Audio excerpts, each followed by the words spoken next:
Damn. Alright, last one. Why do I keep missing these shots? Is it because my barrel is too small? Is that why my girlfriend left me? That one is bigger. Screw it.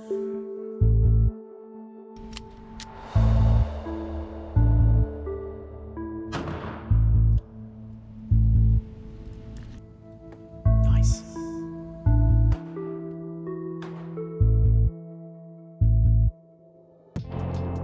Alright, what's up dudes? Welcome back to ROE. Today I'm going to be talking about the 5 common mistakes I have seen people make when it comes to pistol marksmanship. As a disclaimer, I'm still a humble student to shooting, nor am I perfect. This is not an all-inclusive list, and there are many aspects of shooting well, especially with a pistol. In my opinion, it is one of the hardest things to do proficiently in regards to shooting, and I've never fully arrived. Before I start, what is my experience with shooting handguns? Well, for the past 8 years, I've been teaching people in the military how to shoot firearms, specifically the Beretta M9 and the Colt M4 platforms. For the small arms qualifications, all of these weapons only had iron sights, which doesn't allow for a whole lot of room for error. While I'm not the best instructor, I saw a lot of common marksmanship mistakes, especially with newer shooters. In no particular order, I'll be sharing those with you, followed by ways to mitigate or correct those mistakes. So let's dive right in. The first mistake I want to cover is probably the easiest one to understand conceptually, and that's proper sight alignment and sight picture. First and foremost, I will address how to gain proper sight alignment. The way I learned is equal height, equal light. What that means is you want to have the top of your front sight post aligned with the top of the rear sight, making sure that their respective heights align and create a nice, even, flat line across the target. Next, you want to make sure there is equal light on either side of the front sight post in the middle of the rear sight notch. As you can see, there is equal light shining through from the target area, telling me that my sights are aligned. Along with sight alignment is sight picture, or where you place the sights in respect to the target. There are 3 common ways to do this: combat hold, center hold, and 6 o'clock or the lollipop hold. In the combat hold, you are completely covering your target with your sights. The bullet impacts directly behind the dot of your front sight post. In the center hold, the method I prefer, you are splitting the target in half, where the round impacts directly on the equal height line I mentioned earlier. Lastly, there is the 6 o'clock hold or the lollipop hold, where you place the sights on the bottom of the target and it impacts above your sights.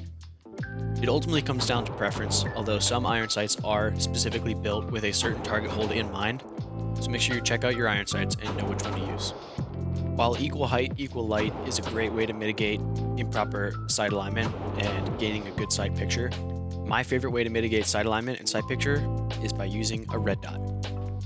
And I know a lot of you boomers are going to say already, while I agree with you, you should master the basics, you should know how to use iron sights. I truly believe that pistol red dots are just easier to conceptualize in general. They're easier to align with the target, remain target focused, and there's just so much less to think about when all you have to do is put a bright red or green dot on the target, keep both eyes open, and then smoothly press the trigger. That is provided your red dot is properly zeroed. That's a topic for a whole other video. I have found teaching new shooters to use a red dot to be extremely helpful in removing the number of factors and things they have to think about, so we can focus on more important things like trigger discipline. The second common mistake I want to cover is trigger discipline, or trigger manipulation. There is a lot of information umbrellaed under this topic, so I will not be covering all of it, just the common mistakes that I have seen. Primarily, I often see people slapping the trigger, yanking the trigger, hooking their finger too far around and using the wrong part of their finger, not finding or utilizing the wall, etc. The way I combat this issue is using the small pad on the pointer finger, with my fingernail pointing directly forward. Slowly and steadily bring the trigger to the wall and then squeeze the trigger through the wall, breaking off a shot. You can mitigate trigger discipline mistakes by either filming yourself in close-up slow motion, or you can go to the range with a buddy and have them watch your trigger pull while standing safely behind you or next to you. I also think it's important to implement a good follow-through, where you keep the trigger depressed all the way to the rear even after the shot breaks, then slowly release it and come back straight to the wall, all the while realigning your sights and gaining a second sight picture for any follow-up shots. Good follow-through can help prevent what's called peeking, where shooters have a common tendency to lift their head up way too soon after breaking off a shot to see if they hit their target. Doing this too much and too soon can actually affect where your round is headed before it even leaves the barrel. With good follow-through though, you can mitigate or completely prevent any issues from peeking. And you can also induce good habits for when you're doing multi-shot drills. Improper trigger discipline can also lead into the third common issue, which is anticipation. Anticipation is when a shooter either drives the muzzle downward, tenses up, or flinches before breaking a shot in anticipation of the gun going off. The first thing to note is that anticipation is completely natural. Even professional competitive shooters anticipate their shot sometimes, and it's really hard to train out of you, but more so something to just always keep in mind. Even after several years of shooting, I still do it, and I have to constantly think about it in order to prevent it. The way I like to demonstrate or diagnose anticipation is I will take their magazine full of rounds, take out a few and replace them with snap caps or maybe some brass if I don't have snap caps. When the snap cap or brass is chambered and the shooter goes to unknowingly fire a dead round, they typically drive their muzzle down a lot. This clearly demonstrates to them how drastic their anticipation truly is. Additionally, you can self-diagnose this pretty easily. If you're a righty, your shots will tend down and to the left onto your target. If you're a lefty, anticipation tends to cause shots to go low and right. So keep that in mind if you ever go to the range by yourself and you're trying to figure out if you are anticipating. To mitigate anticipation as much as possible, I like to think of letting the shot surprise me. As I slowly, steadily squeeze the trigger like I previously mentioned, I should not know when the shot will break, and when it finally does, it should somewhat shock or surprise me. This lets me know I was not really expecting the shot to go off, and that it finally broke when I was still aiming where I wanted to with respect to the target. The fourth major problem is issues with grip. Grip does not necessarily have a whole lot to do with accuracy in and of itself, since I can accurately shoot a single shot holding the gun with just my thumb and trigger finger as shown. But this is really only true for slow and controlled shots and one at a time. A good grip does, however, optimize your ability to relax the trigger finger and focus on its proper placement on the trigger, as well as its smooth manipulation. It also helps with follow-up shots, quickly reacquiring your sight alignment and sight picture, and recoil mitigation, since most real-life scenarios will not be just a singular shot. The most common issues with grip that I have seen are crossing thumbs, loose grip, not enough friction or tension applied to stabilize the weapon, etc. The way I like to teach people is pretty simple. Firstly, you grab the pistol with your strong hand, ensuring that you put the webbing of your thumb and index finger as high as possible into the beaver tail. There should be no gap between your hand and the beaver tail.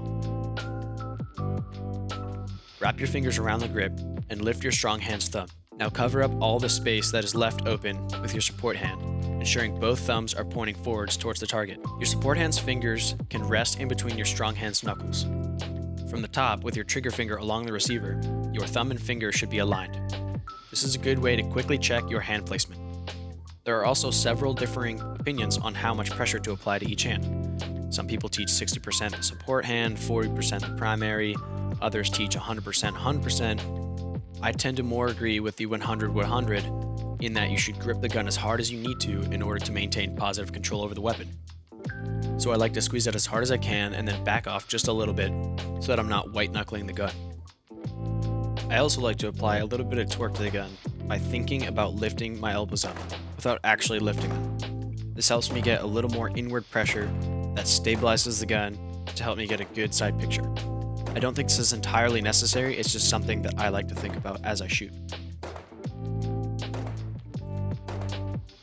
Finally, I want to talk about stance and natural point of aim. While yes, you can shoot accurately from different positions like the prone, standing on one leg, shooting upside down, getting a good stance as you train all of the other issues can only help you by reducing the stress and tension on your body. It also helps improve your balance, mobility, agility, should you need to take off running during very dynamic situations. Firstly, with your feet placement, having a strong, offset, athletic, forward-leaning, and somewhat aggressive stance can help absorb recoil and position your body in the center of gravity in the right spot. This makes it so you're less likely to be pushed back by a large volley of rounds or lose your balance while you're shooting. Natural point of aim is where your body naturally aims due to your own body mechanics. You can check your natural point of aim by drawing your weapon, pointing at the center of the target, closing your eyes, and then moving your gun about 15 degrees left, right, back to the center. Now open your eyes where you think the target should be. If you're off by a little to the left, you fix this by shifting your feet to the left, not by rotating just your upper body. Do it again to verify you have made the right correction. Without correcting this, your body may tend to go towards its natural point of aim as you shoot, forcing you to move your weapon back after every shot. By squaring your chest and hips up, you reduce the strain that it takes to aim at your target, because it is the way your body naturally wants to face. With good stance and natural point of aim, you can mitigate fatigue and help improve the comfortability of shooting for longer periods of time. And all of the other mistakes I have mentioned become easier to focus on. When I first started out, I really struggled with anticipation and proper trigger manipulation. If I could go back and pick only one thing to tell myself, it would be proper trigger manipulation. All of the others come with time and experience, but good trigger pulls pave the way for accurate shooting. That's all I've got for you guys today. Hopefully you learned something from this video. If you feel like I'm missing anything vitally important, feel free to let me know in the comments. Thanks for watching, dudes. Know your ROE. Catch you in the next one.